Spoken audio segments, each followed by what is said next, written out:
With cash और 60,000 रुपये हमने लगाए हैं। ये अमाउंट लिखना जरूरी नहीं होता है।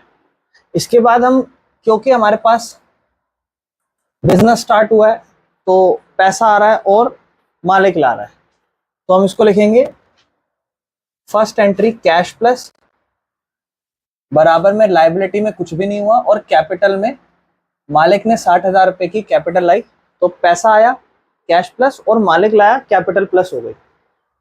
इसके बाद अगर हम सेकेंड एंट्री की बात करें तो सेकेंड एंट्री है पेड रेंट इन एडवांस 500 रुपये। तो हम लिख देंगे पेड रेंट इन एडवांस। 500 रुपये का ऐसा रेंट है जो हमने एडवांस में पे करा है, यानी कि 500 रुपये की ऐसी अमाउंट है जो अभी पे हो चुकी है, यानी कि कैश तो माइनस हो जाएगा लेकिन खर्चा अभी हुआ नहीं है क्योंकि एडवांस में पे करी है। हाँ, यानी कि हम ये कह सकते हैं कि जब तक हम वो रेंट को वसूल नहीं कर लेते पूरा महीना तब तक हम उसको खर्चा नहीं मानेंगे। तो कैश तो माइनस हो जाएगा 500 रुपये, लेकिन हमारी कैपिटल माइनस नहीं होगी 500। हमारी असेट्स में ही इसे हम या तो प्रीपेड रेंट के नाम से लिख सकते हैं या फिर एडवांस रेंट के नाम से लिख सकते हैं। दोनों का मतलब यही है कि भैया आपने पैसा एडवांस में पे करा है तो कल को इसका फायदा हो सकता है, असेट्स नेचर की है ये, कल को आपको इसका फायदा हो सकता है। बाकी जगह कुछ भी नहीं हुआ, बराबर में 0 प्लस 0। 60,000 में से 500 गए, 59,500 बचेंगे और हमारे पास अब एक 500 रुपए की ऐसी असेट्स है जो अभी खर्चा हुआ नहीं है, भले पैसा चला गया लेकिन कल को ये आ सकता है वापस अगर हम इसका इस्तेमाल ना करें तो। Recoverable, that can be recoverable in future. Next third entry की अगर हम बात करें, purchase goods ₹30,000 on cash and credit 20,000। बिल्कुल सही, हमने गुड्स को क्या करा है, यहां पर परचेज करा है, तो यहां लिख देते हैं ₹30,000 on cash and ₹20,000 on credit. हम चाहें तो ये अमाउंट मेंशन नहीं कर सकते, हम बस इतना लिख सकते हैं goods purchase on cash and on credit, ये दो चीज लिख सकते हैं, अमाउंट मेंशन नहीं कर सकते, जरूरी नहीं है। लेकिन अगर हम देखें एंट्री क्या होगी, तो गुड्स तो हमारे पास बिल्कुल सही, क्योंकि हम खरीद रहे हैं तो गुड्स तो हमारे पास 50,000 रुपए का आएगा। लेकिन हम ऐसा पूरा प्रॉपर 50,000 नहीं लिखेंगे। सबसे पहले हम ये कहेंगे कि कैश से हमारे पास 30,000 रुपए का गुड्स आया, जिससे हमारी 30,000 रुपए की कैश आज माइनस हो जाएगी, 30,000 रुपए का पैसा चला जाएगा। लेकिन 20,000 रुपए के गुड्स और आ रहे हैं, लेकिन 20,000 रुपए जो है उससे हमारे पास पैसा नहीं जा रहा, उससे हमारे पास हमारी 20,000 रुपए की उधारी बढ़ रही है। तो इसको हम एक ही बेहतर एंट्री इस तरीके से लिखेंगे कि गुड्स हमारे पास टोटल 50,000 आया, पैसा जिसमें से 30,000 गया बराबर में, और 20,000 रुपए की हमारी लायबिलिटी बढ़ गई, जिससे हमने गुड्स खरीदा होगा वो हमारा क्रेडिटर कहलाएगा कि भैया आपको कल को 20,000 रुपए की पेमेंट कर देंगे। यहां कुछ नहीं हुआ, 0, यहां कुछ नहीं, 0, यहां भी 0, यहां भी 0, यहां भी 0, बराबर में यहां भी 0 और यहां पे बराबर में 60,000, बराबर में यहां 0, अभी कुछ नहीं हुआ। और इस एंट्री को हम कर देंगे क्लोज। ये कहलाएगी हमारी न्यू इक्वेशन।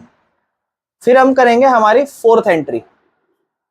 फोर्थ एंट्री हमें कहती है sold goods for cash ₹30,000। Goods जो बेचे हैं ना वो 30,000 की कैश में बेच दिए हैं ऑन कैश, लेकिन उसकी जो कॉस्ट थी वो 20,000 की थी, यानी कि 20,000 रुपए का गुड्स तैयार करा और उसको बेचा 30 में।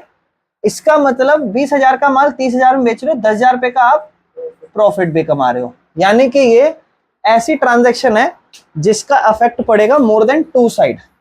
अगर हम इस एंट्री को करें तो हम पहले लिख देंगे गुड्स सोल्ड इन कैश, और यहां लिख देते हैं कि हमारा प्रॉफिट हो रहा है, इसमें 30,000 का पैसा आ रहा है, जिसमें से गुड्स तो सिर्फ 20,000 का जा रहा है। तो आज गुड्स चला जाएगा हमारे यहां से सिर्फ कितने का, 20,000 रुपए का गुड्स चला जाएगा। लेकिन पैसा आएगा बिल्कुल, क्योंकि कैश में पैसा आ रहा है। पैसा हमारे पास कितना आएगा? 30,000 रुपए, 10,000 रुपए ज्यादा आएगा। और जब भी कोई प्रॉफिट हो जाए तो हम उसको कहते हैं कैपिटल में प्लस करने के लिए, कि प्रॉफिट हो रहा है, एक्स्ट्रा पैसा आ रहा है, एडवांस है, गेन है, कैपिटल प्लस होगी।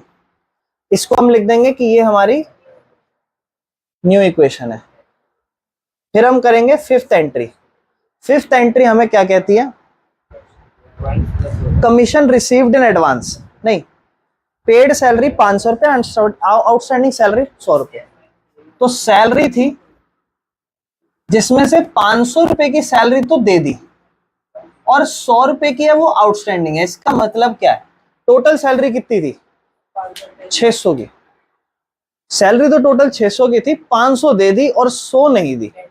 हाँ, तो नुकसान कितने का होगा? सबसे पहले तो ये सोचो, नुकसान तो पूरा 600 का होगा, लेकिन पैसा जेब से कितना जाएगा? लेकिन 100 नहीं जाएगा, वो कल को जाएगा।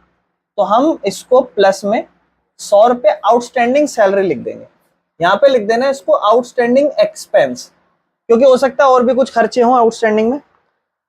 और अब हम इसको एडजस्टमेंट में लिखेंगे, लेकिन उससे पहले हम इस ट्रांजैक्शन को लिखेंगे कि सैलरी पेड 500 एंड आउटस्टैंडिंग 100।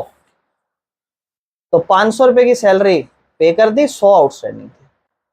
और इस ट्रांजैक्शन को हम रिकॉर्ड करेंगे। पैसा हमारे पास बचा 59,000 रुपए प्लस 500 रुपए प्लस 30,000 रुपए बराबर में 20,000 और 100 रुपए और 69,400 रुपीज। ये हमारी कहलाएगी न्यू इक्वेशन। और इसके बाद हम करेंगे हमारी लास्ट एंट्री। मोटरसाइकिल खरीद ली 500 रुपए की, 5,000 रुपए की पर्सनल यूज के लिए। तो जब मोटरसाइकिल खरीदी है तो बिजनेस से क्या लेना देना? पर्सनल यूज के लिए खरीदी तो बिजनेस से क्या लेना देना? हमारे लिए क्या कहलाएगी ये? ड्रॉइंग्स।